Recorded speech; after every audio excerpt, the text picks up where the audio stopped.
morning and welcome to Heart-to-Heart, a program which aims to help you understand and to become your loving self. That KMET 1490 AM ABC News Radio. I'm Dr. Mitra Rashidian. I'm a licensed marriage and family therapist and a certified sexologist in private practice located in Encino, California. And I'm here today, this morning, with you along with my wonderful best friend and amazing colleague and business partner, just to name a few, Dr. Robert Jaffe. Just to name a few. Just to name a few. Thank you, Dr. Rishidian. My pleasure. Welcome. Thank you. Glad to be here again. Another day, another program with you. Another beautiful day in Encino, California. And Jesse, our program director here. And Jesse, we can't do anything without him. We want to thank you for your help and for your kindness and for all of your expertise. Yes. Yes. So we've been talking a lot about codependency. We've been talking a lot about addictions.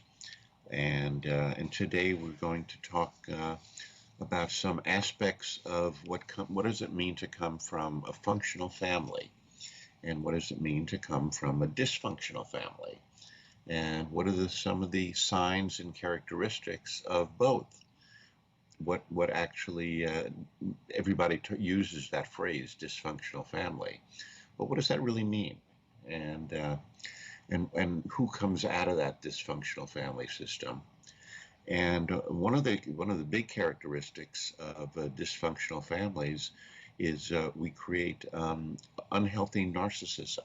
Yes, we do that. So I think this is again, my voice has started to... You got a frog in your voice. Again, I got my frog with me this morning. So I think this is such an amazing, topic, and we definitely need to go through that and introduce what happens. And so let's invite our listeners to join us by calling us 951-922-3532 so that we can get you involved in what we're saying, because we all come either from a dysfunctional family or from a functional family. We don't have anything in between. Right? Okay, so let's hope that you join us today, and thank you for spending the next hour with us. Dr. Jaffe, you have the mic. Okay, so we're going to be talking a little bit about narcissism, and actually, we all are narcissists, if you want to use that phrase.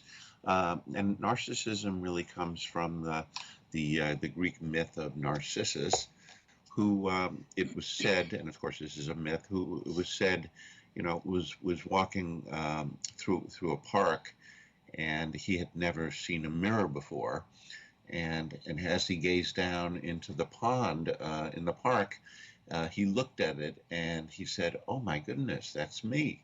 He recognized himself by looking at his reflection in the mirror, and he just kept looking and looking, and he goes, "Oh wow, I am so beautiful," and he just kept looking, and as a result of looking at himself, he just sort of became frozen, and he couldn't turn away, and so he just stayed there forever until he died, because he was so enamored of himself. That's the legend of Narcissus. And so, but we all are narcissists in that when we're born into the world, if we come in and we have attributed to us all those wonderful qualities that we've talked about before.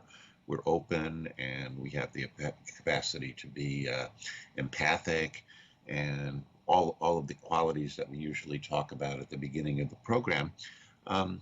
What happens is we develop a sense of self, and if our parents are attentive, and if our parents are loving, they pay attention to us, and they make us feel like we matter.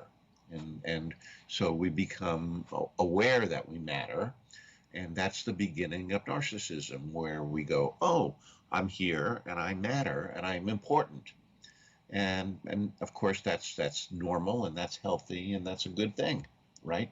So that's the beginning of life, and that's the beginning of our own awareness of ourselves and the fact that we're important in the world and we're important to other people, right? We're important to other people and we want to be important to other people and we want to know that we matter. Right. So that we would call that healthy narcissism. But what happens in a dysfunctional family is that either we're not paid attention to, and so we learn that we don't really matter, or we're paid attention to in an unhealthy way. We matter, but we matter because we're not good. So we get punished a lot. We get criticized a lot. We get told that we're uh, not good, that we are too much. One of my clients says, I'm too much. I said, what do you mean? And she said, well, my feelings are too much. My parents said, that I'm a drama queen. And that, Oh, yeah. okay. And yeah. So So if you express your feelings, you're a drama queen. exactly. And of course, That's a new definition for well, me. and of course, her parents were very uncomfortable with emotion. So, and she, of course, she was a normal person and emotional and wanted to express her feelings. And when she did express her feelings, she got told that she was too much and she was a drama queen. And so she got, her parents reflected her in an unhealthy way. So she became very afraid of other people's view of her, and other people's negative judgment. Ended up struggling with an eating disorder because she projected all that onto her body, and so that's an example where she got the wrong message, and we would say she had a negative ego, right? Um, some of the characteristics of healthy narcissism are one is humility. We believe that we matter, but we don't think that we matter exclusively to the exclusion of everybody else. Everybody else matters also. And so when we have healthy narcissism, we are humble. We say, oh yes, we can acknowledge our strengths, we can admit our flaws and our weaknesses, but we also don't feel like we're less than other people. And we also don't feel like we're better than other people. We are equal to other people as human beings. And we all have strengths and we all have weaknesses. And we all are going to go through life and we're going to have losses and we're all going to have triumphs, and in that way we're all more alike than we are not alike.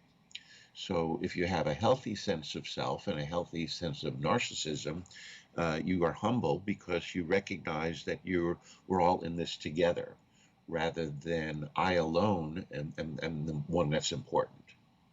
So that's one area.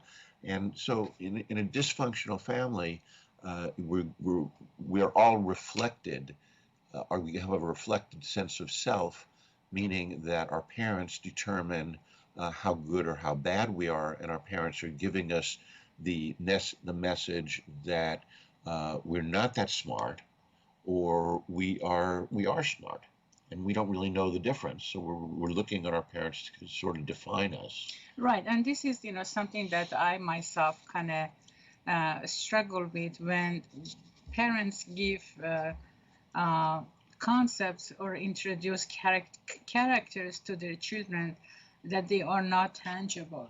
Mm-hmm. Right. Mm-hmm. And excuse me. And the child cannot determine exactly where is that level of being smart is, or it means to them, or what does the good or the bad or the high or the low means, Mm-hmm. right? Mm-hmm. Because if you go by definition that kids give to those terms, we see that there is a full discrepancy between how parents define what a smart, for example, means to them versus what a smart means to the child. Right. Right. And then the child that doesn't know how to meet the expectation of parents, because, and if they have to, and then because there is no definition, there is no guideline, there is no set of normalcy in there for the child to be able to relate to. You need to be smart. I want a smart kid. Mm-hmm. Show me you're smart. So, but there is no definition in that. There is no explanation in that, and so the child just goes on and makes up, his or her own beliefs around the concept. Right. Right. Exactly. Yeah. And then they could never become as smart as parents want them, or so if that doesn't happen, they consider themselves dumb, the opposite. So one of the things that you're mentioning is what do the parents notice and what do they focus on? So if they notice the things that they think are mistakes, and they point out the mistakes, then the child is going to start feeling as though they're fearful of doing anything out of the ordinary. Right. And they're going to control their behaviors, and in order to get the parents' approval. Remember that when we're born, we're all dependent. We all need our parents' approval, because without it, we are in disfavor of the people who control our very existence. Right. Right. One of the other aspects in functional families and dysfunctional families is that in a functional family, honesty is rewarded, and in a dysfunctional family, honesty isn't not only not rewarded, but often is punished. Right. So it's sort of like there's a children's story, The Emperor's New Clothes. And in the story, of course, it's a fable, but in the story, the emperor of the kingdom needed to get a new set of clothes, and he hired a couple of people to make his clothes out of gold. And they said, we have a better material. But the material is actually only visible to the smartest people. No one else can see the material. And he said, what is it? And they pretended to show him the material. It was actually nothing. And they said, okay, we're going to spin it. And he, not wanting to appear stupid, said, oh, that's beautiful. So they went in and they pretended to make him a set of clothes. And they said, okay, now take off all of your clothes and put on this suit. The suit was actually nothing. So he was naked, but he didn't want to admit it because he wanted to appear smart. So then he got on his horse and carriage and all of the soldiers around him, and he paraded through the street, and everybody was told that he has this new set of clothes that only very smart people can see. So everybody was saying, oh, how beautiful the set of clothes, but actually he was naked. And then as he's going through the city, a little girl looks up and she goes, oh, mommy, why is the emperor naked? So we got our signal for commercial. We got a signal for commercial. Yes. So we'll come back in a few seconds and talk more about this. It's a beautiful story. See you in a few minutes. Okay.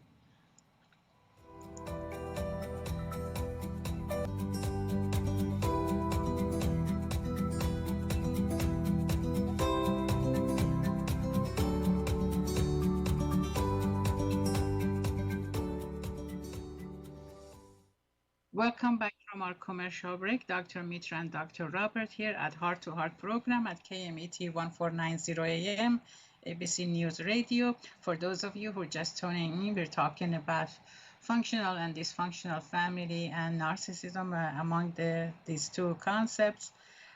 Please join us. Our phone number live is 951-922-3532.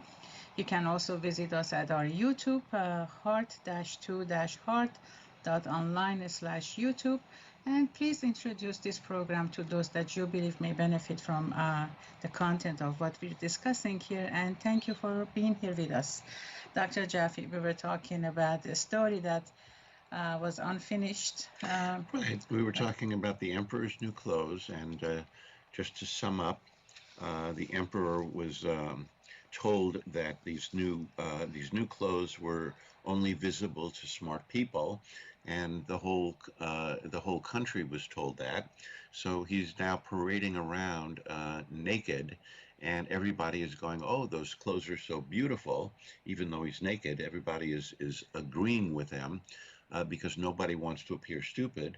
And then out of the blue, a little girl, says very loudly, "Oh, mommy, why is the emperor naked?" Right? And so out of the mouths of babes, right, comes the truth. And why are we talking about that? So we're talking about that because we're talking about how we wish to appear versus what the reality is. And we always want to appear. We always want to appear as though we are special and we are better than, whether it's the truth or not. And and that, of course, is unhealthy narcissism. So that's what the emperor was. He was a narcissist, and he wanted to appear as though he were better because he, after all, was the emperor, Right. right? You had mentioned during the break that we hadn't defined functional and dysfunctional families. So I'm going to say basically a functional family is one in which the needs, wants, and desires of all of the members of the family are considered and are taken and are valued. So that, and a dysfunctional family is one where the rules in the family are very rigid, and generally only the needs of one or two of the members, usually the father or the mother or both, are taken into consideration. Right, exactly. Yeah. Yes. And there is one superior and everybody else the follower, you know. Exactly. Yes. Exactly.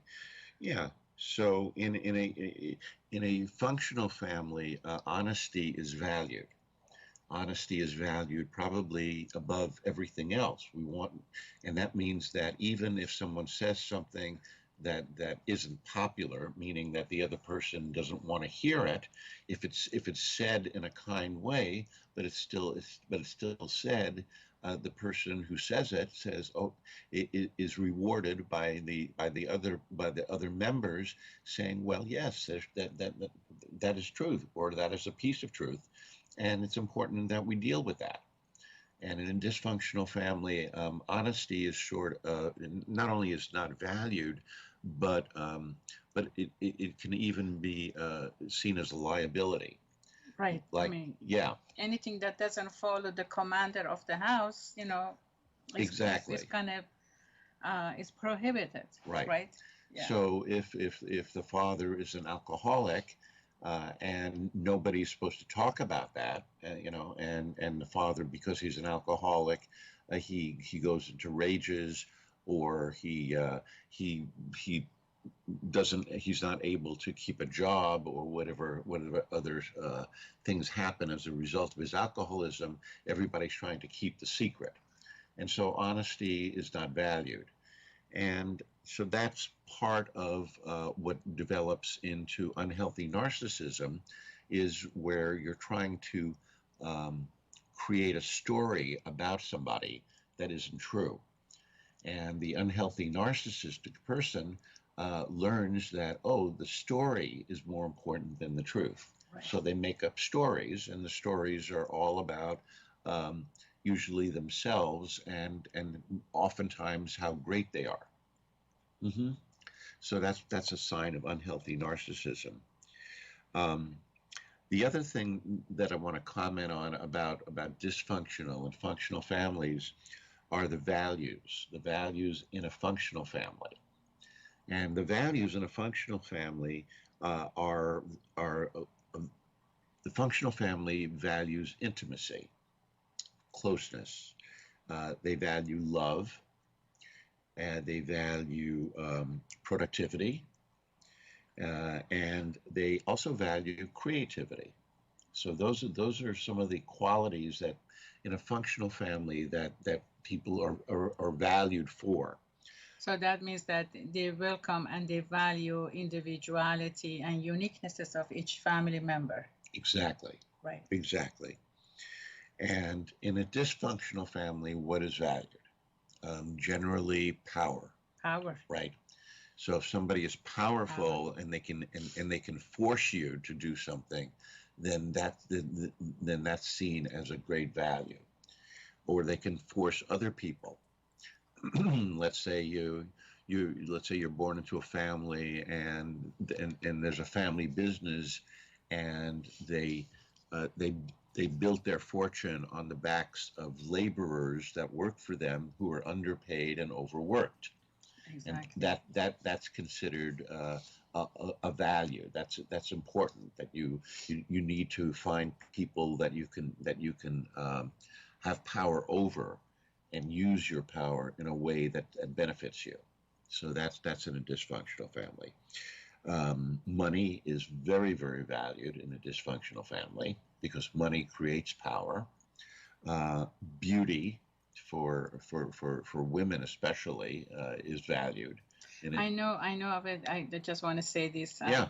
I know of a dysfunctional family that one time I had a talk with them, and one of the family members, one of the parents said, people go after education so that they can work and become rich like we are.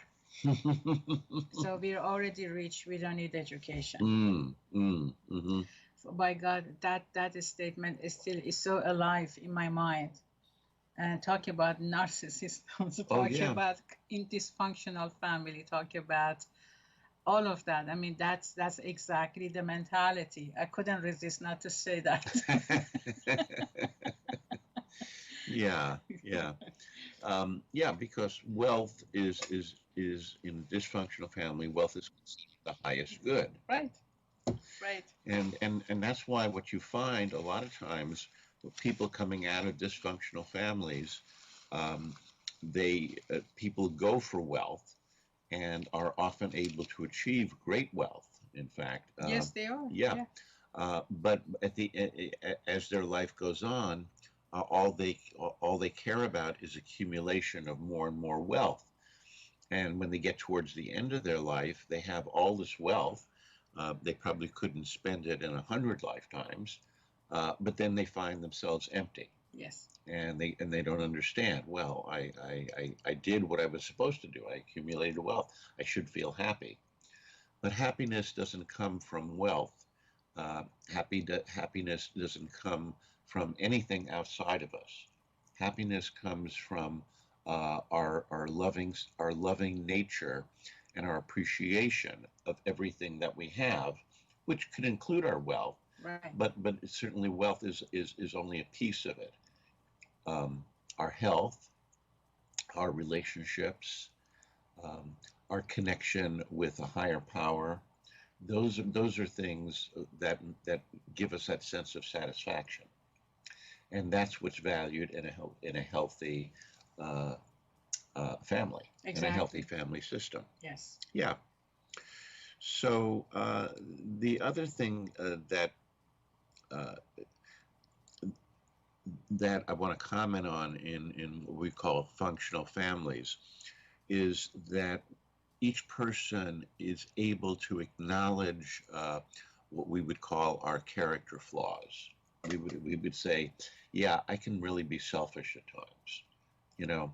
Which is true. We all can be selfish. Right, but I'm saying if the person feels that they are, they can say it. Right. Yeah. It's a freedom of expression. Well, expression of the things that are not laudable, that are not celebrated in society. People can say, well, yeah, I was selfish in that area, and I don't feel good about it. You know, um, in an unhealthy or dysfunctional family, that's not allowed. You never say anything negative about yourself. What you do with the negative things about yourself is we project it onto other people. So if we feel selfish, we project it onto the person next to us, and we go, "Oh, that person is selfish," right? And we never say anything negative about ourselves because in the dysfunctional family, that will be used against us. Against us, right? Yes. Right. So what we learn as we grow up is is that we have to be this wonderful, flawless, rich, powerful person. And that's what we call our inauthentic or our false selves. And the more we are that, the more we are out of touch with our soul.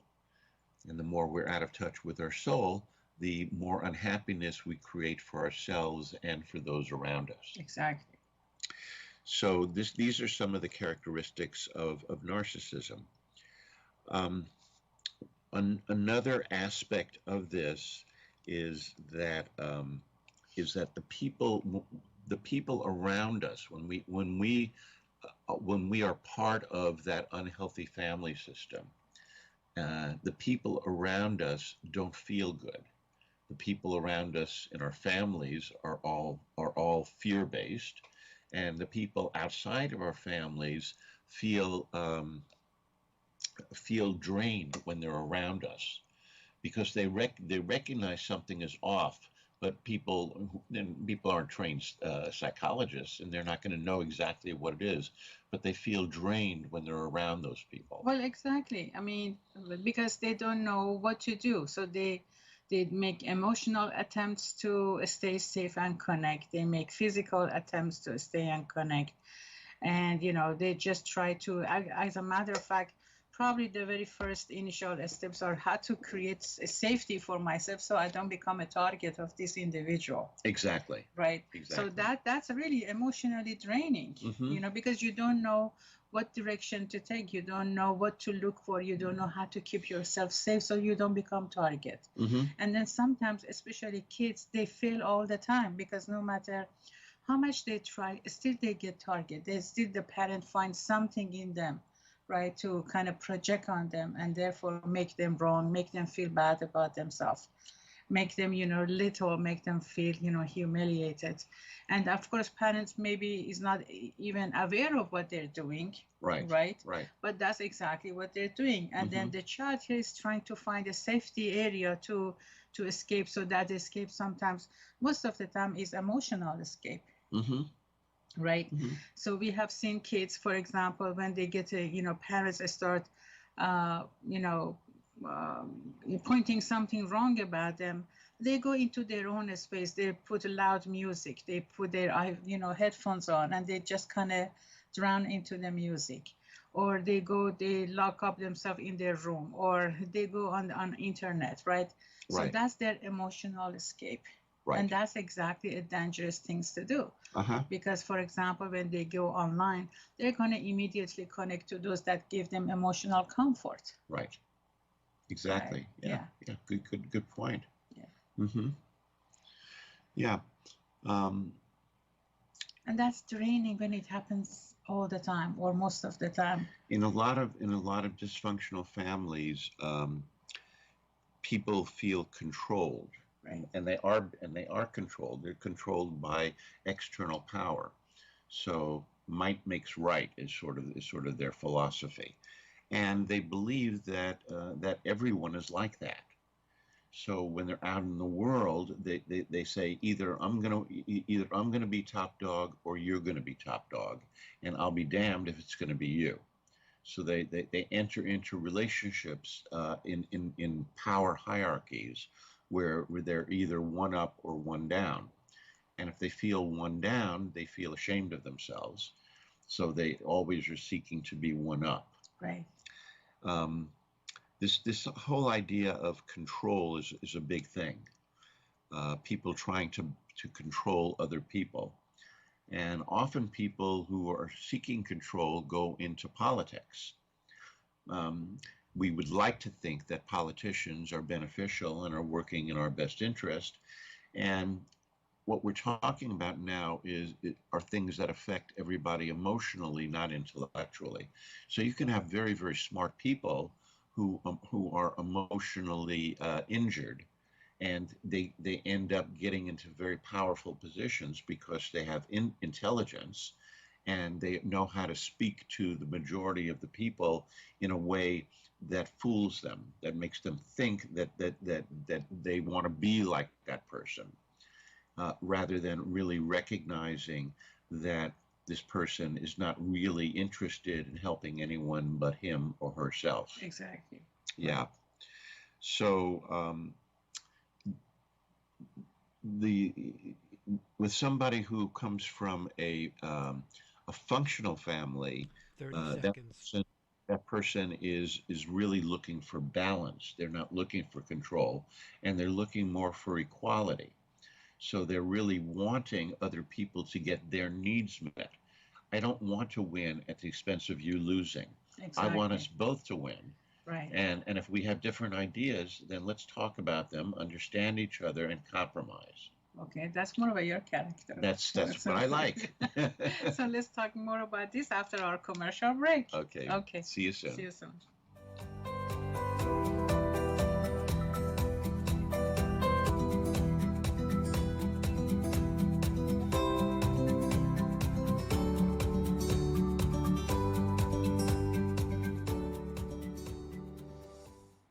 Welcome back to the commercial break. Dr. Mitra and Dr. Robert here in the last section of our program, Heart to Heart at KMET 1490 AM, ABC News Radio. We're talking about healthy and functional and dysfunctional families and narcissism among them. And we would like to invite you to join us, 951-922-3532, or visit us at our YouTube, heart-2-heart.online/YouTube.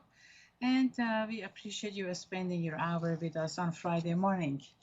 Dr. Robert, we were talking about your characteristics. My characteristics, okay. So a couple of other things I'm going to comment on about functional and dysfunctional families.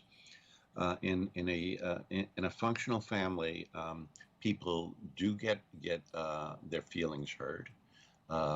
And when we get hurt, we usually get angry, and that's normal.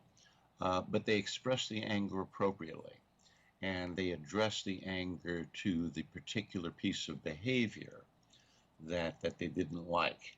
The anger is not directed to hurt the person, but to correct the person and to let the person know what they did that upset you.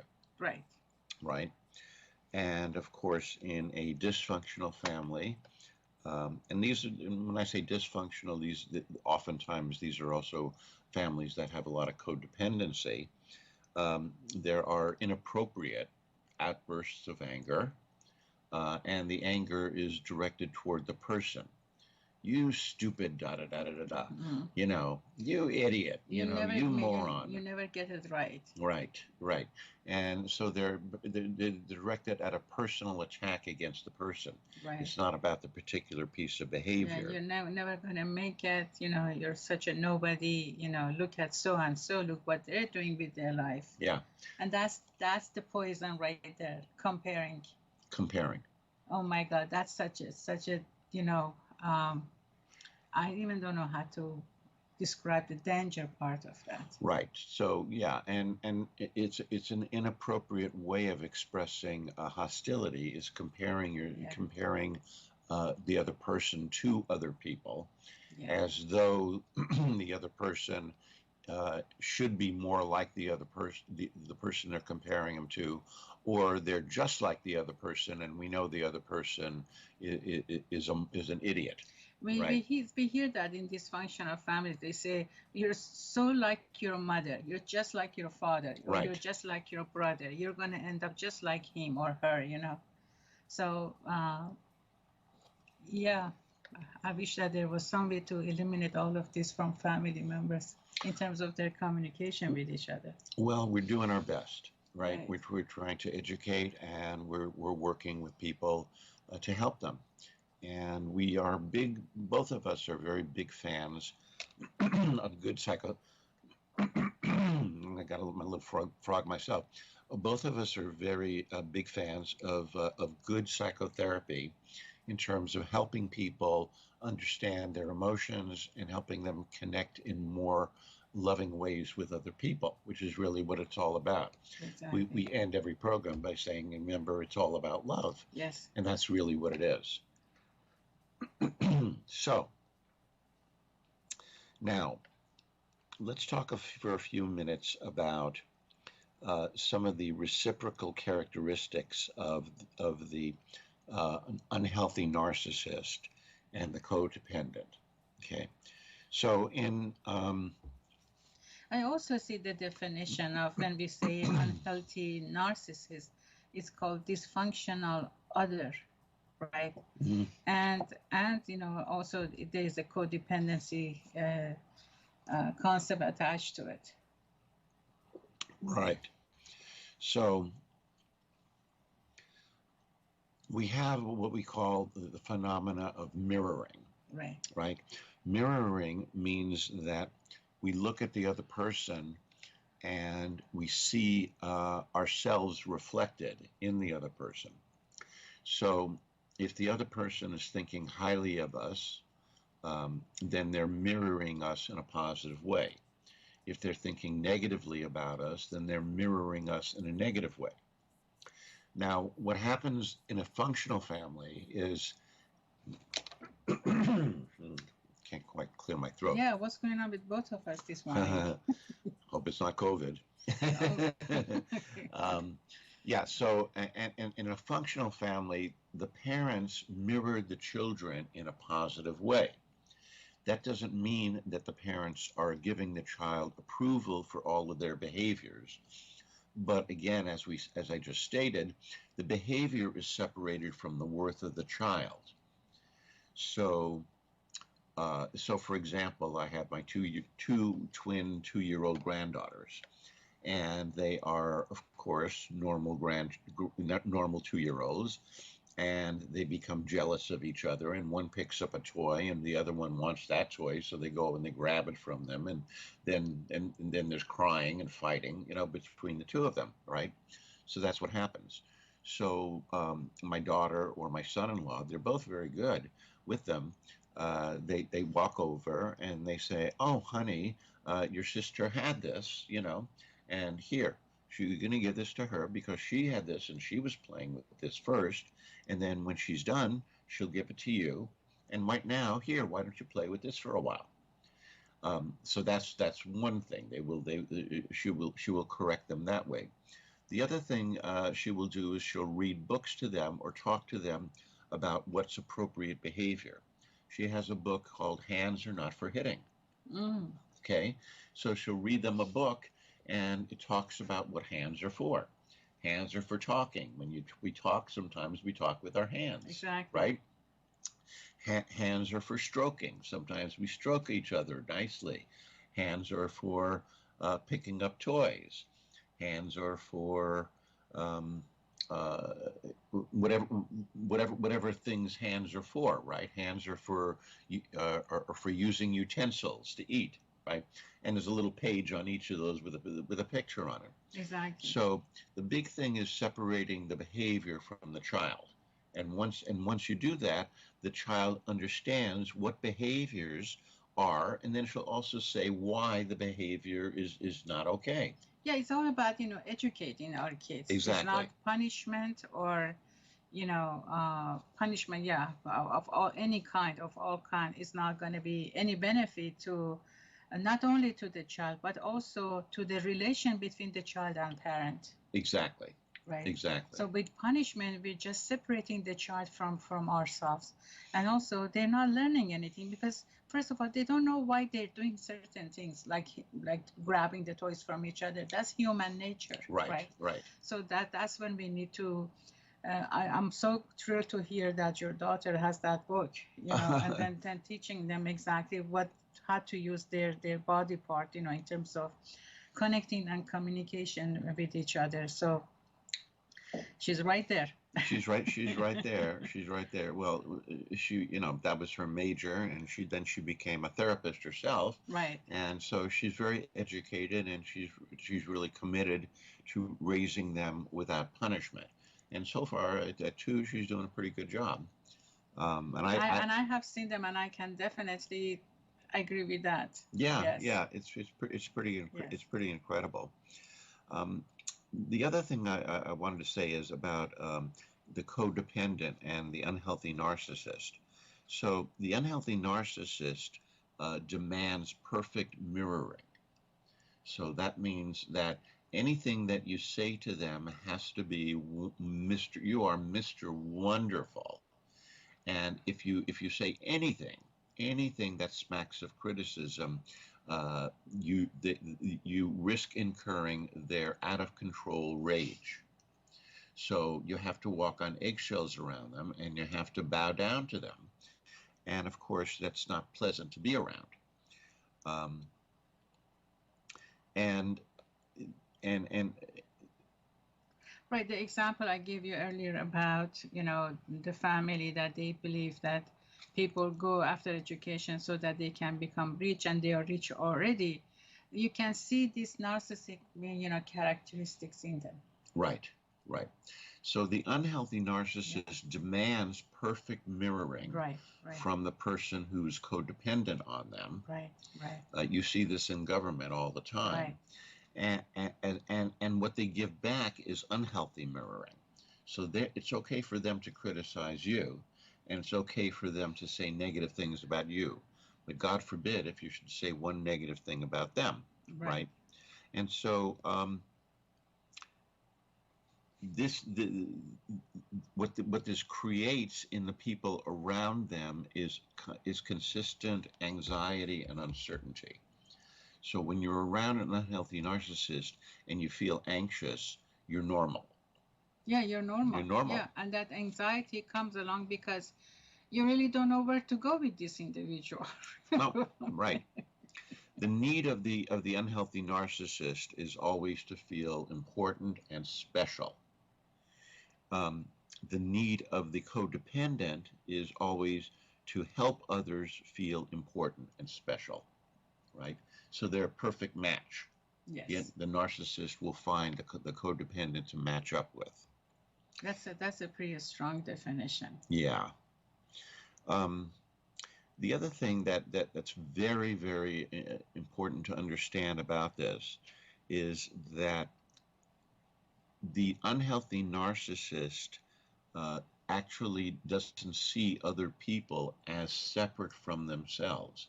They see other people as an extension of themselves, which is hard to understand from the perspective of somebody who's healthy.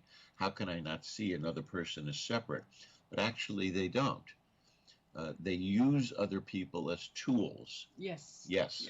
I was going to say that. Yes. Yeah, and so other people are functions for them. Right. But they're not actually separate beings. They're not separate beings, and there is no relationship. I mean, the relationship is about, I want you based on what you can do for me. Right. You're in here because of you're doing this for me. Right. You know? Right. And that's a very, very not it's a very damaging thing to be around someone who doesn't see you as a separate being. Right. Yeah. Right. Especially if you're the child of a narcissist. Because if you're the child of a narcissist, then that narcissist again sees you as a function, and you're there to serve them. Yes, I mean, the child becomes a trophy for parents. Mm-hmm. Whatever the child achievement is, it belongs to the parent. It's because of your mother that you become successful. It's because of your father that you have become successful.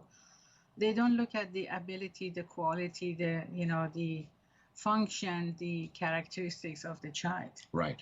However, God forbid if that the same child doesn't bring, some sort of trophy home for the parents. Right. Right. Then everything, regardless of how many trophies the child had before, that one event, kind of destroys everything. Mm-hmm.